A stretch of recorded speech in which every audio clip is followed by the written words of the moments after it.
Happy New Year. Welcome to 2025 here on Friends from Work. This is an official no prep episode. So, hi, how are you? I was sitting there. It's been long enough where we haven't done our intro spiel. And I know that for the longest time, the tagline was, I guess still is, like Friends from Work, an unofficial Marvel podcast. And then you led with official. And I was like, wow, things are changing in 2025 more than I thought. Official, no prep. It does make me think about, I actually went back and listened to our bold predictions episode from last year because we're going to be doing bold predictions again this year. And I like to follow up. Yeah. And we've talked about this, but I don't know how often you go back and listen to our podcast, but it's always funny to kind of listen like what was going on at the time. Yeah. And if you go way back, just how different our whole spiel seems now versus then. But I was thinking this year it would be fun. I'm excited for our bold predictions for 2025. I'm also thinking it could be fun to forecast things that we would just like to see out of some of the projects. Like I feel like there are so many, it's like at the end of the year, often we will wind up reflecting on things that we liked and things that weren't necessarily what we wanted. But I don't know that we necessarily get to kind of like vision cast in quite the same way. So I think that might be a fun thing to throw in just as an addendum to the bold predictions. Let's do that. We'll catch people up on last year's predictions. How well did we do? Then we can do 3 bold predictions that we think will happen. And then maybe at the end, we do a couple and by the way, I would like to see this just to see if it happens.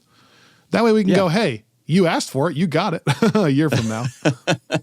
That's true. It's 2025. Wow. I am not a huge fan of New Year's, the actual holiday. Like I'm too old now. I don't stay up. I eat like the fireworks. Like it's cold. I don't know.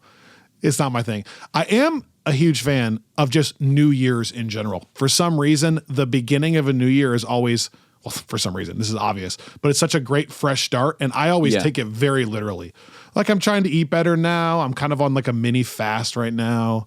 Nice. And, you clean out your entire house. We're going through every room. And for my like OCD brain, I love it. I got my studio kind of relaid out. You kind of reopen your projects, make new templates, get new artwork. It's all kind of like fresh and new. That's what I like about it. I do appreciate that. We've actually been doing something similar, and I don't even know if it was necessarily New Year related as much as it was like a Boxing Day that ran amok and became like a boxing everything, even things that weren't out for Christmas. So we have done some like we did some Goodwill hauls, which was good. Some stuff that it's so funny because Candace and I have, until we bought this house last year, or 2 years ago, I guess, year and a half ago, we had moved almost every single year that we have been married. And I had moved every year before that. Like ever since I left high school and went to Nashville, I lived in a different place every year in Nashville and then different places after that. And so it's funny how there are things that we have just... Wait, were you only here at this house for 1 year? Yeah. Wow. Isn't that crazy? Super Smash Brothers. Oh, man. Yes. It's just funny because there are things that we have carried with us every move and I feel like every time we're like, let's think through this. What can we pare down and try to like diminish the amount of work that we're doing in and out of each house? But still, the other day, it's like we're going back through and it's like, why? Like, why these things? Why do we have this?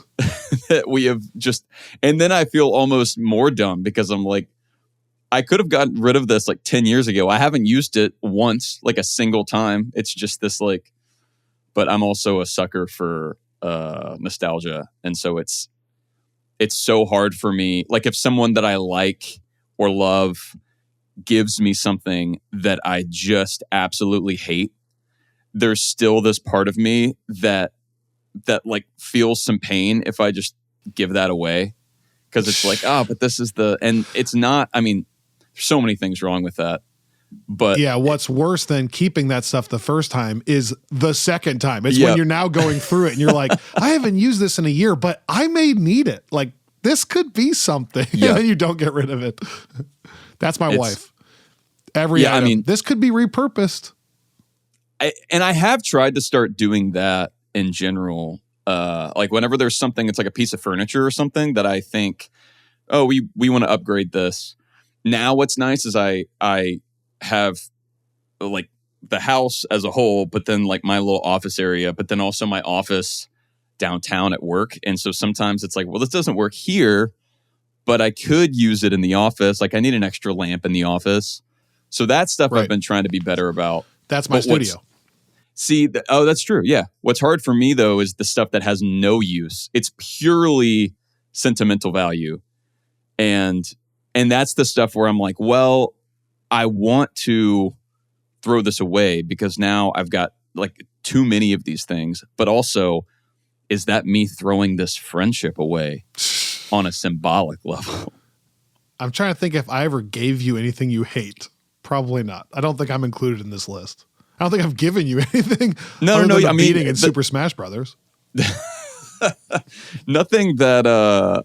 No, I feel like the only things that you've given me have always been very practical. And do you remember Seth would just sit in the corner and be Samus and charge up that giant laser, and then we would be having like an adult fight over here, and he would just constantly be shooting lasers at us? It would be like, Seth, do something else. I mean, there are times when the boys are separated from the men, and that's right.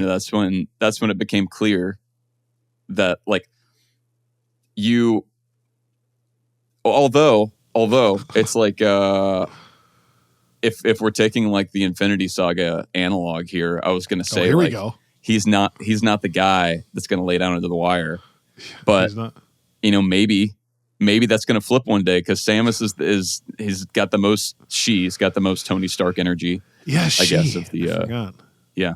Shout out Seth if you're listening. What have I given you that was practical? You mean just like the camera you're using or musical gear?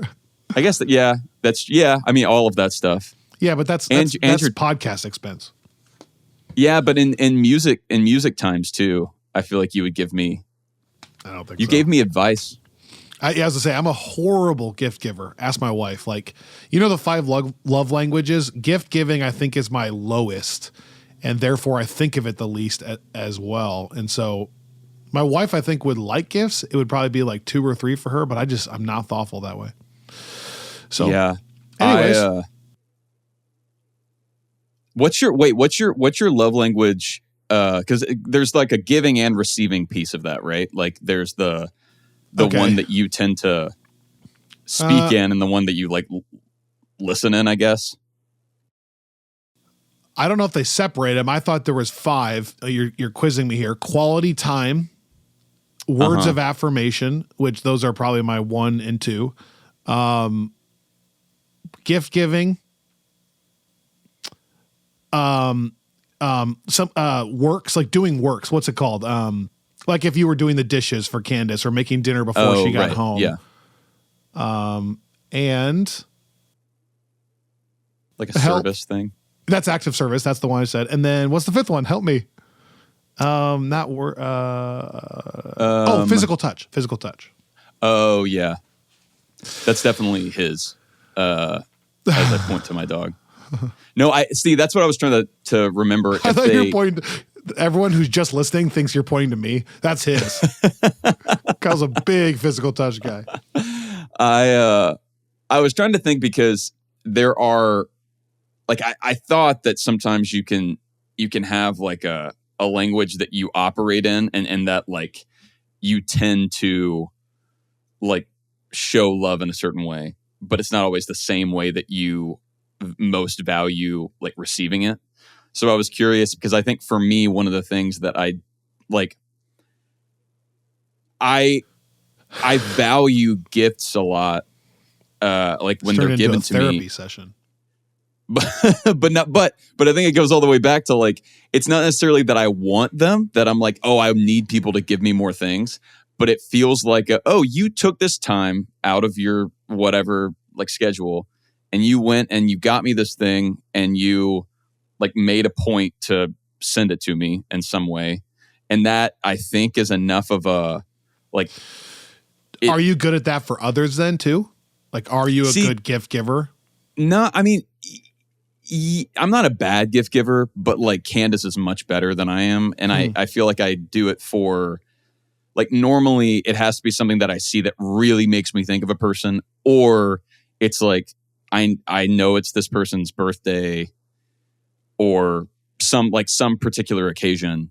Like I do like, but that's the other part with me is I overthink it. And so then I make it like I'm witnessing it live. Yeah, I make it a much larger thing. Do you remember? What would you say is your actual love language? Like, what would be number 1, 2, 3 if this is a counseling session, therapy session? Oh, see, because I think it also matters who it's coming from. Like, words of affirmation. Yeah. If it's coming from like my wife at this point, because I don't know if it's because we're so close and we talk so much, it doesn't mean as much to me. As like quality time does with her, but words of affirmation can be my number 1 if it's like from, let's say like a musical hero hears something I produced and says something, that would be like, holy cow. Or like if my dad says something, I really take note. Does that make sense? But like it kind of depends. Yeah, like if you were to say something, I'd be like, oh, cool, thanks. not in a mean way, just like. But sometimes it's almost the flip for me, where because I totally get what you're saying. And I feel that whenever it comes to like me, like if I write something for work and the people that I always work with, or like, you know, Candace proofreads it and they're like, this is great, then it carries less weight because I know they're kind of familiar with my stuff anyway. And if I do that for someone that I haven't worked with before or if it's something new that we're writing, like on the podcast front, then like that stuff, like the things that come in from strangers mean more. But sometimes like the flip of that is like the imposter syndrome thing, I think can be exacerbated whenever someone will give me a compliment that I'm like, yeah, but you don't really like, you don't know. And like, you don't know me well enough to know that I'm actually the worst. Like you think, I know that. Like, yeah, you know me well enough to know. To know you are the worst, yes. But like strangers, they're just deluded. They don't get into thinking that I'm actually capable. You're good. Yeah. So do you remember back when we were first, I mean, this was probably like season 2 or 3, but I remember we got a couple of reviews probably after like the Disney Plus things came out and we were doing it week to week, where people were like, you know, I turned on this podcast and for the first like 10 or 15 minutes, they just talk about themselves and their lives and their feelings. They don't even talk about Marvel stuff. What is this? And here we are. This is Those brutal. People turned this off 5 minutes ago. If they're still around, they have given up for sure. Well, that's good. We do want to shift gears into What If Season 3, which I think almost all of us watched over Christmas break. They released 1 episode a day. I'll quickly say, and I know this is the most boring part, there's a lot coming up. So this is a good time to make sure you're subscribed to this podcast. We have friendly nominees, I think, next week. The award winners the following week. Robbie and I are trying to get some stuff done in Friends from Work Plus with Severance. I'll probably do a solo Silo episode as the finale is nearing in 2 weeks, I think. And then we're into Captain America Brave New World. So all the while, we're also dropping these free episodes of our Daredevil coverage because that's coming up. Right. So honestly, I'm just saying that all to say there was a little bit of a downtime post Agatha until now, and now it really is getting going. So welcome back. Welcome to 2025. It's going to be a huge year in the Marvel Cinematic Universe like we haven't had in so long. I think 2 to 3 live action shows, for sure 3, and then 3 films and some animated stuff. And that's just Marvel.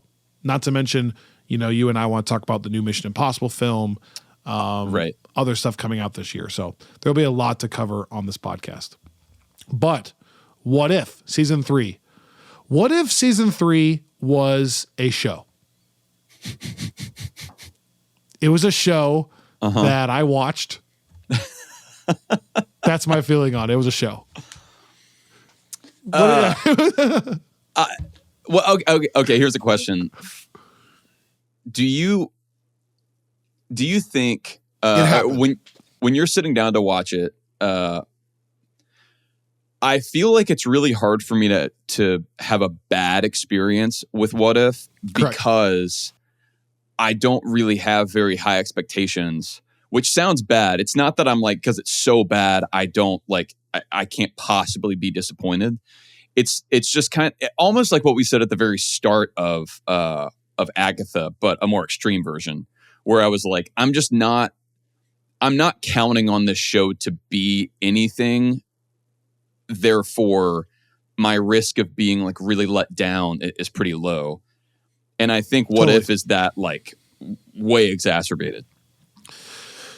Yeah. So just being totally transparent, here's where it is for me. I, in general, am not really drawn to this kind of thing. So that's the starting point. Yes, I have a Marvel podcast that people listen to. And so there are certain things that are expected, but this in general is not really my scene. Like I don't watch a lot of animated stuff. I don't watch any of the Star Wars animated stuff. I didn't watch a lot of animated stuff growing up. I started this podcast with you because I loved Endgame and I wanted to talk about Iron Man. So in general, this isn't something I'm into. Whereas like my in-laws, for example, they watch all of this stuff and they love it. And they watch all the animated stuff from Star Wars, Clone Wars, and yeah, I have heard Clone Wars is really great. Yeah, so exactly. And so for some people, just for me, the starting point is this already isn't my scene. So like I like it to the extent that there are MCU references that I can catch, just like Candace would have when she reads a comic and she goes to an MCU film and she sees something. Right. That's the stuff that's fun for me. Where in the Ducks episode where all the cameos of Loki and Thanos and like when those people show up, I'm like, oh, that's really fun. But in general, it's not really like, for example, I didn't watch What If season 3 until December 31 when they were all out and I was headed back to Nashville. And mainly that's because I was busy with family and I have 2 families up there. And so Christmas is a lot. 2 families. Well, just being like my in-laws and my parents are 15 minutes apart. So, and then I have 4 siblings. So it's like you're constantly going around to people. No, like hidden other families. I did make the comment that, you know, if it was Severance, for example, I wouldn't have delayed it. Like I would have found time. I would have stayed up late one night to do it. Right. And I didn't find myself being like, hey, sweetheart, let's not go to bed because I want to watch What If tonight. That's my premise, but I don't say that to poo-poo on anyone else's experience. I'd love to hear your experience. And then I have some specifics from the show that I can get into, but just know that's like how I'm approaching it. That's how I'm entering this conversation. No, I think I'm on a very similar plane here. The difference is, for whatever reason, I was able to. I mean, it's nice because the show is only 30 minutes with credits, and so I do like the rhythm of watching something day by day. It's almost easier to me than for an animated show like that isn't going to have cliffhangers. It's almost easier than week to week because sure, it's just a habit. You just like keep doing it, and it was kind of nice. This like I woke up every day and there was a new little MCU thing, and I never really knew. I didn't do much reading at all on the front end about which episodes we were supposed to get and who was supposed to appear. So it was all pretty much a surprise in terms of like the subject of each installment. And I liked that. Like I liked the process of just kind of having whatever, was it 9 days? 9 days? 8 episodes, I think. 8 days of just new Marvel stuff. Like it was just kind of a nice space to live in. But yeah, I mean, it was like something where I was in the middle of actually trying to get our some of our kind of Saga so far thoughts together as we're moving into Captain America. And so I've been going back and watching certain things that some of which I haven't seen in a while, like The Incredible Hulk, and just kind of trying to trace some through lines. And so I would find myself in the spot of like, okay, do I watch like the new thing that I haven't seen that just came out that I'm like not super invested in? Or do I just like keep watching through, like Iron Man 2 and something that I've seen always Iron Man 2 a million times and isn't even known to be that great of a Marvel movie, right. But still like normally my compromise would be like, well, I mean, I'm going to finish Iron Man 2, but before I start a new movie, I will then watch the new episode of What If, which is obviously not what I would do if it were, like an episode of Hawkeye or Loki, for sure.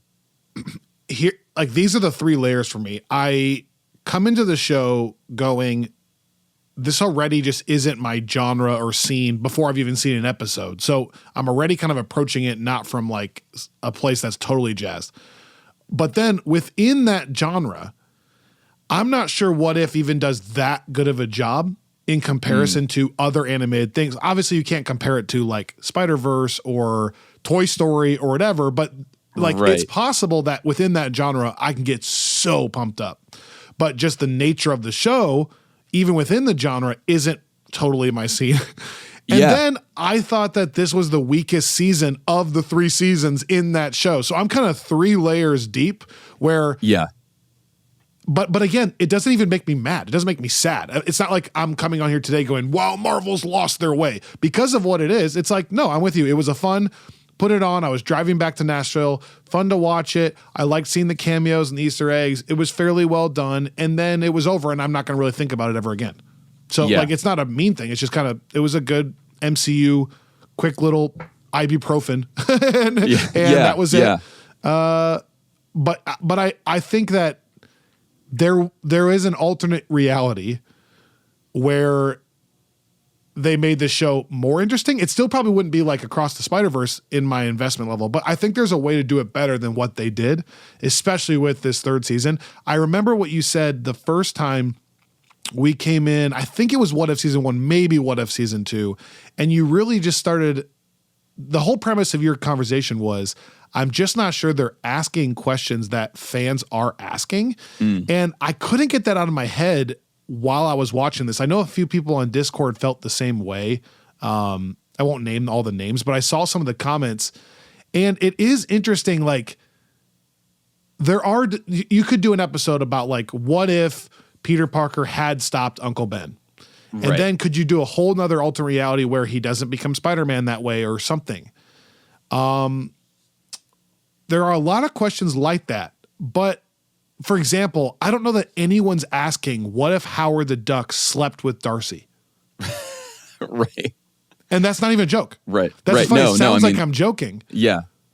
No, I mean, but like, that's like, we're not asking the right questions for this kind of show to really get me to care, I guess is my premise. And even like, there were episodes in season. The Hollywood thing. Whoever said, what if Agatha went to Hollywood? Like, I didn't even understand how Hollywood tied into what she was trying to do in that episode. It's just like the weirdest question to ask. You could ask like, what if Agatha became the Scarlet Witch? Right. That would have been more interesting. Like, I think that, again, I get it in that what they're wanting to do is like to put on my devil's advocate cap. Let me interrupt you one more time. I'm going to interrupt you one more time. I think what they want to do is they want to tell these weird genre pieces, and they're just trying to come up with a MCU fit for it to work. Like, they wanted to do an old Hollywood thing. Or someone sat around and goes, let's do like an old Hollywood thing, and they're actually actors. Who could that be? And then they made it work versus the other way around. They're not approaching it as MCU fans going, what if this decision didn't work? What if Loki couldn't become the holder of the TVA? That would have been an interesting MCU conversation. What if He Who Remains had won? And what would that look like? But instead they're going, no, I want to tell like a Japanese Godzilla piece. How would that make sense within the MCU? Yeah. No, I think that's right. And I on top of that, they're probably thinking that they want a show that people can enjoy, that sort of like Marvel. They like Marvel, but they are not familiar enough with the minutia of the continuity to get some of the slight what ifs that I would actually want from them. Now, I feel like there's a middle ground where they could still like to me, even episodes from last season that I enjoyed, like the Hella Win Woo episode, was still one that was answering a question that I don't think anyone really had. And they would say, I think we never said that we were answering the biggest, like most prominent what ifs. But I do think that like what's strange about this show to me is there are those questions that have been asked. And it's weird that none of those, as I recall, have ever been answered by this show. Like you do have those like, what if Thor had gone for the head questions that people ask. And like that seems like an episode of What If that would be really interesting to watch. Like how would that have changed things if they had just taken Thanos out? They never had to do the time heist. Tony didn't die. You know, how would things pan out moving forward? But they're not interested in doing any of that because you're right. Like they want to do more genre stuff. So it feels like they're doing almost, and they've done this like in the What If comics. I think it used to be much more just, wouldn't it be crazy if instead of this happening, this had happened? And you do have kind of grounded, like, what if, like the burglar didn't kill Uncle Ben, and the result is Spider-Man basically becomes a terrible person because he never learns the lesson. And I think that that's really interesting because it kind of says something about how important that moment is. But they think that's boring because they think they can't do like a crazy visual thing with it. They can't do a genre piece with that. And they want it to be like they want this show to be really funny in a very like almost slapsticky way. Yeah, but it's not very funny. I know, which is that's the frustrating thing. But I think that like I think that the comics have ultimately kind of they've taken on a similar approach where like now you get things that seem much more like, instead of what if this one moment went differently, it's like what if we just lived in a totally different universe. And that's why like in season 2 I understood why they were doing 1602, because even though it makes no sense, it's at least adapting a fairly famous Marvel comic, and they were just kind of trying their hand at that. But I think in this season, like what's a bummer to me is it's not even that. It's just like the Agatha Kingo episode is a great example where like I thought it was well done for what it was. I just didn't really care. Right, the premise isn't right. Like it's just not like what's weird to me is as I was like watching the trailers and promos ahead of time, the one episode that I was kind of the least interested in. Oh, this will be fascinating to see if we have the same ones. Well, it was before the show started, the like mech one, and with the like kaiju Hulk. Because again, I was just like, I've never in my life needed something like this. But then what's weird is that was one of the best ones. It was one of the best ones, and it was because totally agree. It was so like Avengers focused, and it was so like this feels like a. Well, that felt like the closest thing actually to a real question. Yeah. Because the question was, what if Bruce basically like never stopped trying to fix it? And I think that's actually a question that you could ask if you watch the MCU. Yeah. Like he said he spent years trying to either, whatever, get rid of the Hulk or become Smart Hulk or whatever. So I didn't hate the premise that he would like basically like inhale so much gamma that he'd become this monster. That to me felt like a question that you could actually ask in the MCU, I guess. But that's so funny you brought that up because Annika and I watched the first one, and Annika loves monster movies. I told you she loves right. So like, she loved it. And I was like, yeah, that was pretty cool.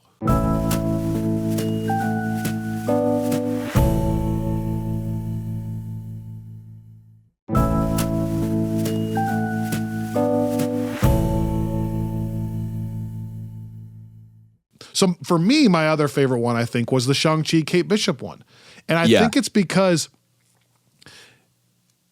I was watching these episodes, and I think, to your point, the Shang-Chi and the Kate Bishop one was one of my favorites because it was kind of the most like grounded practical, actually.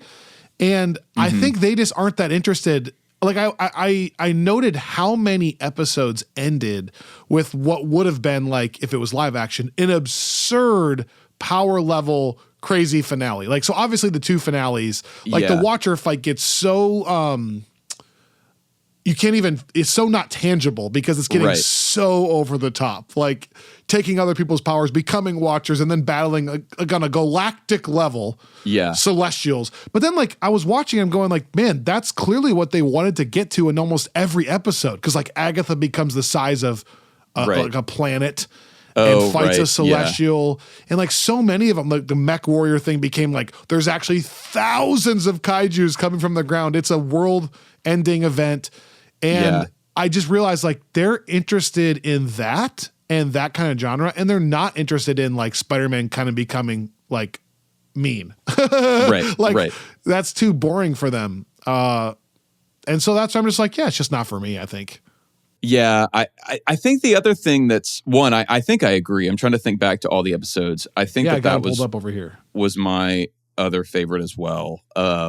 I think on the point like of the ducks, right? Like this egg is now killing like Thanos and killing, it's like destroying all of these all powerful beings, Wait, you know what? What was episode 4? That was the ducks. That was the ducks. Episode 5 is a universe where the Eternals never stop the emergence.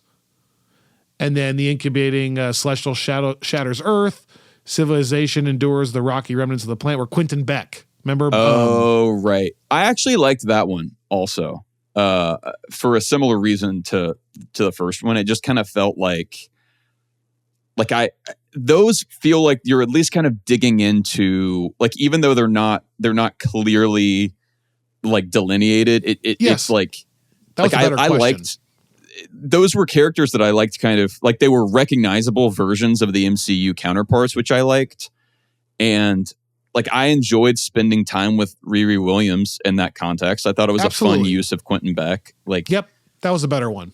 Yeah. It kind of reminded me of what I liked about the next to last episode, I think, of season 1 with not the one where they fight Ultravision, but the one where they fight or like where Natasha and Clint are on the mission, going in to get the Zemo code. Yeah. Like, or not Zemo, Zola code. That. I'm like Zola, that was, I remember. La la la la la la. I'm Zola. That's the song from Spidey and His Amazing Friends. Zola is in Spidey and His Amazing Friends on Disney Plus, and that's his song. Wow. I'm Zola. La la la la la la. I'm Zola. Does it is the character design the same? Like, does he look like Zola from the? He looks like MODOK more. Oh, interesting. Okay. MODOK meets the Kool-Aid Man. Okay. Yeah, I'll take that. Okay. Yeah. Sorry, But I remember then liking that because it was just kind of an interesting, like, it felt like what this show could provide then, but also now, is like more time with the characters that have since died or otherwise like moved on that we can't get more of. So I think that's my other thing where it's like, man, the last thing I need right now is like an Agatha episode, like, not because that's so true. Like, it has nothing to do with how I felt about the show. It's the same thing where which it's we like, liked. Yeah, like I'm not gonna. It's why like I don't necessarily need. And I remember even at the time thinking, episode. Yeah, or like in prior seasons, like I didn't really need like in season 1, the Loki stuff didn't really hit as hard for me because I'm like, I don't really need, like, I've got my fill of that in a better form. Like, I don't need like the knockoff that's a good point versions too. Here.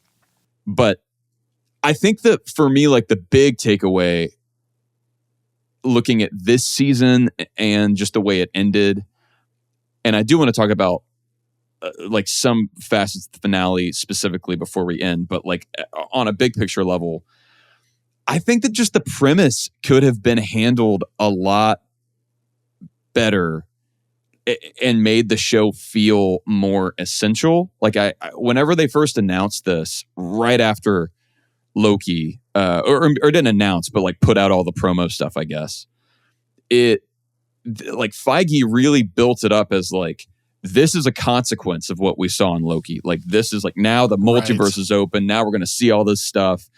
And that's back when Marvel was really still trying to hold on to the like everything counts. And now they're almost doing the opposite. Like, they're like, don't feel like you have to watch it all. Just watch what you want to watch. But I keep thinking, what was stopping them from just making, instead of it being the Watcher, who I know is the one that like facilitates the what if stuff in the comics, but like, why not just make it the TVA? Like, why not just make it like a way for them to go and see different timelines and figure out how to, you know, prune whatever has to be pruned. And that was my third critique. You know, we brought up what you just said. Like, some of these episodes were focusing on characters that we didn't need or we just got. And then some of these episodes are asking questions I'm not sure needed to be asked. That was my third thing. Is it feels like now, looking back at 3 seasons, they always were stuck in between what the show is going to be. Like, is it connected or is it not? Because it feels like all 3 seasons followed the same pattern of, there's about 4 or 5 episodes that are pretty just standalone what if scenarios that have nothing to do with anything else. And then towards the end of the season, they start feeling like, oh, but people need connectivity. So they introduce the story of Vision and Ultra Vision and the Watchers. And like, here was the exact same thing. Like, the Shang-Chi and Kate Bishop episode has nothing to do with the Watchers. But then at the very end, they're like, we got to connect the last 3. And it becomes this like Watcher and a callback to that Ultron Vision thing, which I thought was kind of cool. But I'm like, what is the show trying to be? Could it not have just been 8 separate scenarios? Or is the whole thing trying to tell us one story? Because then why have like the Kate Bishop thing?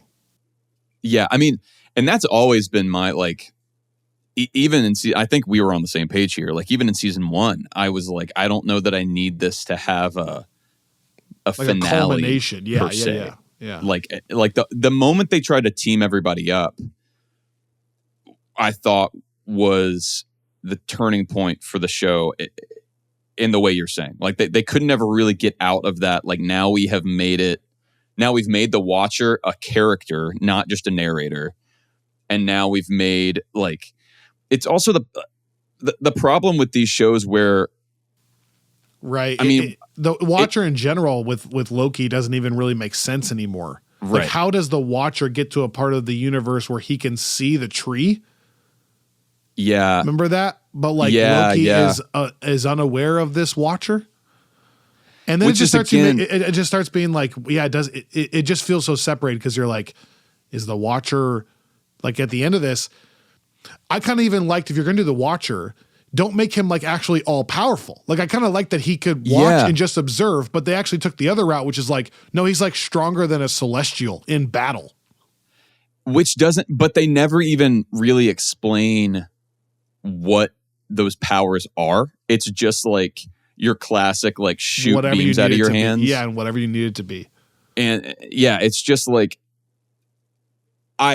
I think I thought the same thing. Like, it would have been more interesting if he were more vulnerable, but also, like, where does the void exist in this structure that the Watchers have? Like, I feel like Deadpool and Wolverine did such a great job of utilizing the TVA structure without even really needing to, like, it didn't touch Loki at all, like, in terms of like the character or the events of that show, other than the fact that now B-52s I always want to say that B-15's in charge, and I Cube Love Shack. Do that too. Love Shack, baby, Love Shack. but that's not the right key. Like that's what you could do. Like just have some like random, you can be different agents every time that are going to investigate something, and that would be interesting. You could even have like Owen Wilson do some voice work, which everybody would love. Yep. I'm not mad, so I'm not going to get worked up today, but it is a strange call. I think you hit the nail on the head when you said they used to make everything essential viewing, and they kind of launched this with that being the case. But now I think it's the exact opposite. I think if I was trying to show someone the MCU, I would say avoid What If, because it's just going to be confusing for now. Maybe once you're fully in, you can like dive into these stories. But now, like the Watcher finale was so different and so kind of clashing with what we know in the MCU that I was like, okay, like just turn it off. Like it's actually kind of not harming what I think of the MCU, but it's like I don't need this to like fill in any gaps. And you're right, it could have been that. The whole time it could have been actually the opposite, which is like the TVA is kind of the all-powerful being, and they're pruning a timeline when it doesn't go right. You can tie it back in that way, and you just get other what-if questions that are more relevant to the MCU. But again, it doesn't make me mad. I'm not mad about it. It's just like, that's why it's not, even amongst animated shows, is not my favorite thing. It could have been very different than it was. Yeah, I think that had they been interested, and I think you're probably right, they just weren't quite sure which world they wanted to live in. I think if they had wanted to do, if they wanted to go the Star Wars route, for instance, like I think, and I don't know how like Ahsoka, which I haven't seen yet, it deals with some of the stuff, but like I know, my understanding is that the Clone Wars animated series remains like quote unquote canon to Star Wars. And I kind of respect the fact that they don't, like, it doesn't need to have been in live action for it to count. Like they're just kind of, yes, it's not going to feel the exact same because it's a different format and it's kind of aimed at a different age group, but like the events there still happened.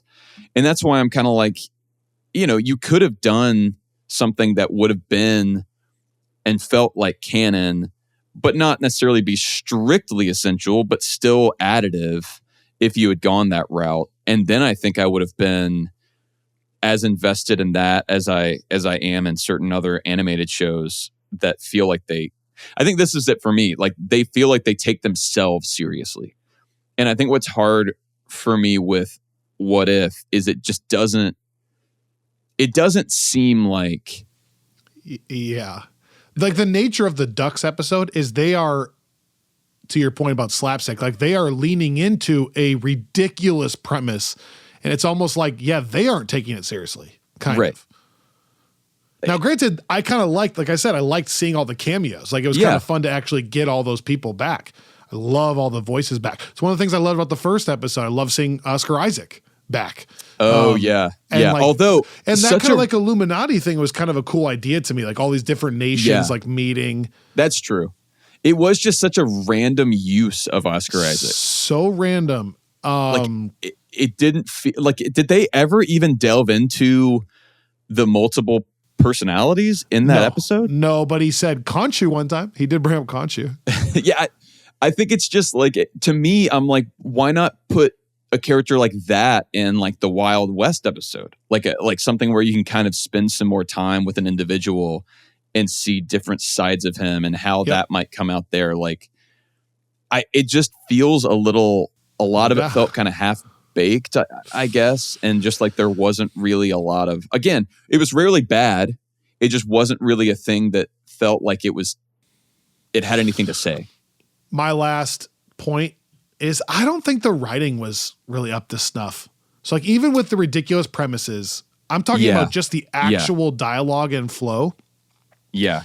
Think about something for me for a second. Get to this place. Do you remember the scene in Across the Spider-Verse where Miles is in Spider-Man outfit and he's talking to his dad over kind of like where the wreckage of the Collider was? And his dad starts talking about his son, and he pretends to counsel him as Spider-Man, even though he's like, why don't you just lay off him for a minute? And he's like, what? I laugh out loud maybe 5 to 6 times in that one sequence of him because you know it's Miles actually. And the writing is so good and the animation is so good that it's actually laugh out loud funny. Yeah. I always do, usually. Yeah, right. When he's talking in the Brooklyn accent. I don't know. You know, it's amazing. I never felt that once here. I don't think I ever felt that the whole time in What If, but like the writing just isn't snappy or my kind of humor kind of throughout. Like it's not, I don't know. It's not the right pace. It's not the right vibe. No, and what worries me there a tad is, you know, AC Bradley, friend of the show, moved on from that series after season 2. And so this one was headed up by, I believe, primarily Matthew Chauncey on a writing front. And that worries me a tad just because I think that he is supposed to be kind of filling part of the void that was left by, Bo DeMeo. Yes, on X-Men 97. And that's a whole complicated thing that we don't have to get into, but that's one of those where Bo DeMeo was online crapping on What If. I don't know if you saw that. I did see that. So here's the thing. He's right about everything he's saying, and Bo DeMeo absolutely nailed X-Men 97. He's also an absolute loser of a human being. Yeah. So both things are true. He's right in his critique, and he really cared about X-Men 97 and did an incredible. I mean, it's 3 times better than this. Right? At least. Yeah. And he knows that. I wish he wasn't such an idiot. And I think that's like that's one thing that I think we're getting a little bit better about culturally in the last several years is separating those 2 points out, like good you're point. Saying. Because I think that there was a time where the moment that he became the pariah, rightly, that he has become, you would just discount every criticism he would have. And it became like politics, where it's like, anything that the other side that you didn't vote for does is wrong. Well, that's not necessarily true. Yeah. It's possible that Kamala Harris has a good idea and Donald Trump has a good idea that actually positively affects you. But you rule it out because you didn't vote for that side. And we are getting better at that, though, I think. Yeah. And I think here it's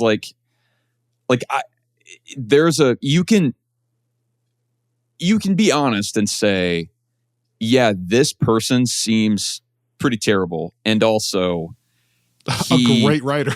Yeah, he gave us a really excellent top tier animated series. Correct. It's weird to say that, but let it sink in. Let it soak in. Those things are both true. Live with it. Look, it's good. Dualistic thinking is not but yeah, I do think I mean, the same thing is true about Kang. Like, we loved what Jonathan Majors did with Kang in Loki. Yeah. I don't love what he did off screen. Yeah. And I don't think that it does anybody any favors to practice self-delusion, and to try to go through and contort ourselves to make it seem like something is better or worse than it actually is. I don't think that it would make any sense to try to rewrite X-Men 97 season 1 as suddenly being bad because we don't like the person that created it or that took part in creating it. And obviously it wasn't just him. But that is one thing that I kept thinking this season. For sure. I don't know. It would be one that's my only minor anxiety coming out of this is just I thought X-Men 97 was so great, and I was already a little bit nervous whenever I realized that there would be that big of a change up following Bo's firing. But now it's if they are then saying this guy that headed up this season, but has also been pretty involved in What If all along the way, he's going to be the new head of the writing room, which maybe I'm over speaking, I guess. I think that's the role that he's going to be in, but that's the only thing where I'm But yep, totally agree. I don't know. We'll see. It's also a very different medium, even just storytelling wise, because X-Men 97 is not connected. Yeah, it's just you can just tell a story, and maybe that is a different thing. than when you're trying to just constantly kind of remix. We got to go, but I will say one positive in closing. I brought it up early. I do like all the MCU tie-ins, so all those cameos were fun, but it's also extra fun for me when all the actors return. And man, it sure seemed like almost everybody was back. I know there was a couple, there were a couple people that didn't do it, and I'm blanking right now, but man, Kate Bishop was Haley Steinfeld, Shang-Chi, Moon Knight, Anthony Mackie, obviously. Yeah. Agatha, I think, was Catherine, Kingo, Kumail. Like, there was just a lot of them. So, and I did like also the inclusion of Storm, like as the X-Men 97 kind of crossover thing. Yeah. It didn't really do anything for me from a story perspective, but it was just kind of a fun, like, it was fun to have that character interacting with characters that are at least like ostensibly from the Marvel universe. Now, again, I think it would have been a lot more fun if you had her with characters that are like the other strange thing about the end of that season is like half of those characters are not characters that we even recognize from outside of this show, and some of them from outside of this particular season. So I think it could have been really fun if you had like Storm with like Iron Man and like shown that kind of crossover. But that aside, it was still kind of a nice flourish. Isn't that funny how much they leaned into the Captain Carter thing now looking back? When, if I remember right, you could go back and find our What If season 1 episode. We were like, that's an example of like, that's just not that creative. It's just a different person as Captain America. Right. How is that? And then they didn't just run away from that. They made her like the central character of all 3 seasons. Yeah. And even that, it doesn't matter. But that, like, that premise is so weird to me because the whole point of Captain America is like, yes, I know he's got such a strong will and like such a good heart. And so that's why he would do it. But like, he's not that overpowered. And so just to have this Captain Carter like fighting a Doctor Strange dragon and a Watcher army that is like more powerful than Celestials. It's just like, this is Captain Carter we're talking about, right? Like, this is, I don't know. I don't know. It just seems strange to me. It's almost it's a bit of what I think people think about with a character like Korg, where it's like something works well, and then the temptation is to now just run with it way past where it can actually serve you. Like I think, and this is different in that Korg was always supposed to be a side character and was kind of, he still was a side character, but maybe given more oxygen than he needed. But here it was like, she kind of became this central protagonist in a way that never really made a ton of sense for the show. But then it was this like, it just kept snowballing and snowballing and snowballing. And then by the time you got to season 3, you almost had to do something with Captain Carter because she was kind of the center of the show. I remember we felt that way a little bit about Trevor. Remember that? Oh, yes. Where it's like so funny, perfect in its role. And the larger the role goes, it's like, as this is growing, it's getting a little more out of place. Yeah. But you know, he's so hilarious. And I am curious, speaking of, seeing how that plays out in Wonder Man, which is, one of the live action shows we have coming in 2025. Even that, though, I think I'm totally on board for, because that's the role he should be in. Like, that's the character. Right. It's when he's fighting a final battle where you're like, Trevor fighting a battle? Yeah. That's the part. But like the humor, like funny sidekick Hollywood thing, that's amazing to me. That's that's the Planet of the Apes conversation. Yeah. That's so good. No, I mean, I think like, and I think that they will probably wind up taking it back in that, it seems like back in that direction. This does, like, in some ways, honestly, I didn't think about it until now, but there was a discussion that I was telling you I want us to have on the Friends from Work Plus side. And I think this is kind of getting into that. So I'm going to save that for later. But I do think that there's something that happens when when you start like just kind of letting these things run wild. And I think that that's been an interesting, or was an interesting trend for a bit there in media in general, but certainly in Marvel where we were watching it, where it was just kind of like, this is fun. People like this, they must like 3 times as much of it, even more. And it's like, well, I'm not sure that's right, but here we are. And I feel a little bit like that's what kind of the whole, like that's what What If was as a series, and that's what If season 3 was to the series. Like it was just like every little like Twitter thing that kind of took off over the years that has given like more and more and more and more room. And I think that ultimately it's like, yeah, we still like you have to remember that this whole thing works. The whole MCU works because we were initially bought into the reality of Iron Man. Correct. Like as a thing, like a guy that could do this and lives in a normal house. People know where he lives. Like it's, and then you're able to start working from there. But if you take all that for granted and think that people just will love playing in your sandbox because they love it, because it's Marvel, then one, I think that you are not really like, it feels a little like, this sounds harsh, but you're not respecting the intelligence of your viewers. How dare you? How dare they actually? It's like you still need to, like, we're not just going to show up because it's got the Marvel stamp on it, and I think What If is a series that really requires you to just like anything that has the Marvel stamp on it.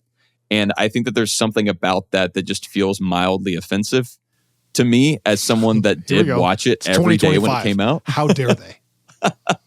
We're past this by now. Again, it's like that. All that to say, I'm like you. I'm not mad about it. I'm not like disappointed, and I don't at all begrudge people that enjoyed it, because I don't think it was bad. It just wasn't. It wasn't doing anything that I needed it to do. It was a show. It was a show that we watched. Well, all that being said, we have some projects coming up that I think you'll get passionate Kyle back for sure. That won't just be a show. Daredevil on March 4th, I think, is about as into something as I can be. So Captain America is coming up really soon. Daredevil after that, Thunderbolts, Fantastic Four. It's going to be an awesome, awesome 2025.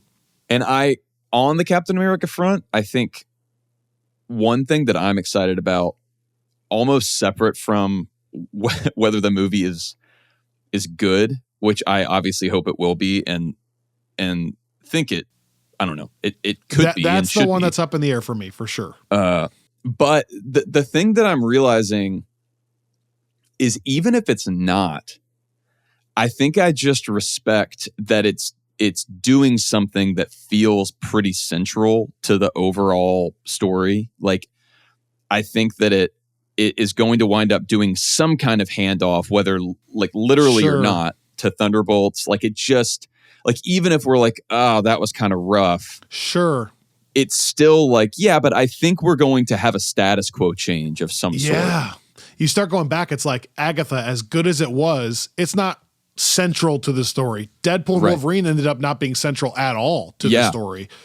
Echo was before that. X-Men 97, both not central to the story at all. It's been over a year, probably a year and a half since we felt like, even before that, I'd have to go back. Yeah, when's the last time I felt like the ball was moving forward? This is so, like, even if the movie's bad, you're right. We're getting the ball going forward again. And that's like because even then you have to look at it from, like, we've talked about the multiverse of it all, like that, because that has not moved a ton forward. You almost have to pull those projects out too, because it's like, I don't know that Multiverse of Madness, as much as I loved it, like it does matter, obviously, to the main, like, but not to the average person living on planet Earth in the MCU. You know what I mean? Right. Like, Like same with Loki season 2, really. Yeah. Like if we don't see more ramifications of Loki season 2, it didn't matter that much. Like even like the Winter Soldier is one where it's like, it's not like the Avengers where you have an alien invasion and people are running in the streets, but everyone's, it's this like massive thing where like the helicarriers fall from the sky in DC and you see them still cleaning it up in Homecoming. Like, it's like, those are the things that we really have not gotten very many of at all. And so I think just the fact that we're seeing a project that's interested in dealing with the fallout of not just like whatever happens in that movie, but also prior movies like The Eternals and like going all the way back to Incredible Hulk and just trying to kind of like move things in a certain direction. Just gets me excited about the update. I mean, we'll for sure have an episode previewing Captain America: Brave New World at some point in the next month for sure. So there'll be time to get into this. I think just as I'm closing, for me, the biggest question mark is just, I feel like if you look at the timeline of the MCU projects that have released, I kind of circled last year Agatha and then this movie as kind of being the very, very end of that chapter of all that descent and Bob Iger and Bob Chapek, and then the like overdoing it and then underdoing it, and then the strikes, the writer strike and the actor strike and all those delays and COVID. Like, I feel like those were the projects where I was like, that's the very, very end of it. The question becomes, have they had enough time with Captain America: Brave New World to kind of tweak it and do some reshoots and things like that to help the movie? Or is it going to be the final chapter of that saga where we go, that was kind of like the era where it was very like mixed reaction.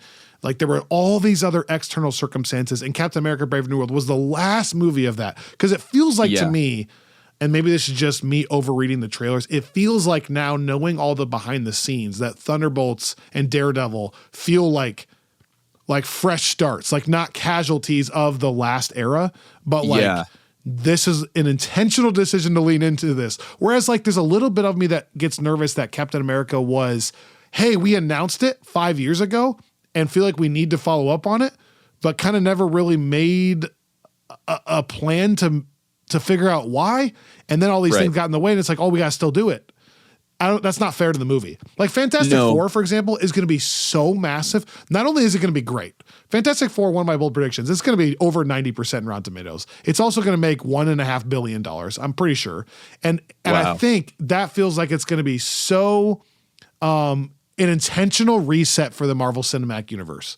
Whereas Captain America: Brave New World feels like a little bit of the last remnant. Yeah.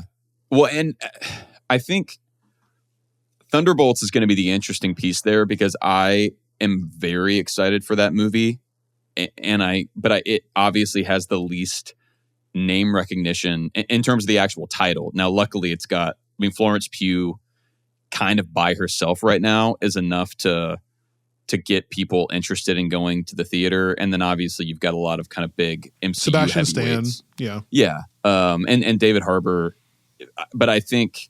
Those three are all relevant outside of the MCU right now. Yeah. So that is like, I think, but still, if you just look at it in a vacuum, so I think it's going to be really interesting. Like with this year, I think you're right. As soon as I think Daredevil is going to kill, but I just don't know that that's going to necessarily be like, I don't know how linked in that's going to be moving forward. But then like Fantastic Four, I think is going to be very central, has to be, and I think is going to like kick off a new bout of momentum. I think what's going to be like the question for me is like if Captain America is good enough to kind of get people engaged in that main story again, then I think that like Thunderbolts is going to utilize that momentum and like push it way forward, and that's going to be really fun. I think if Captain America is not as exciting, I think it might be a little bit harder to turn around and get people excited for Thunderbolts. And so then it might kind of be until Fantastic Four before people feel that like, okay, we're like cooking again. Ironically, I think Harrison Ford helps. I think that helps move the needle a little bit for some people who aren't even MCU fans. No offense to William Hurt at all. Obviously, I love what he did, but like that doesn't have quite the same name recognition, I think, for people. Yeah. I think there's there's got to be some people out there that go, wow, Harrison Ford wants to be a part of this. I'll see it, Yeah. We'll see. All right. Anyways, this went way longer than I thought. We love all of you, as we're obviously hinting at. It's a great time to get involved with things here on Friends from Work. We appreciate all your support, even if that's just listening and subscribing. Thank you. We'll see you next time. Hopefully doing the friendlies on the next episode here of Friends from Work.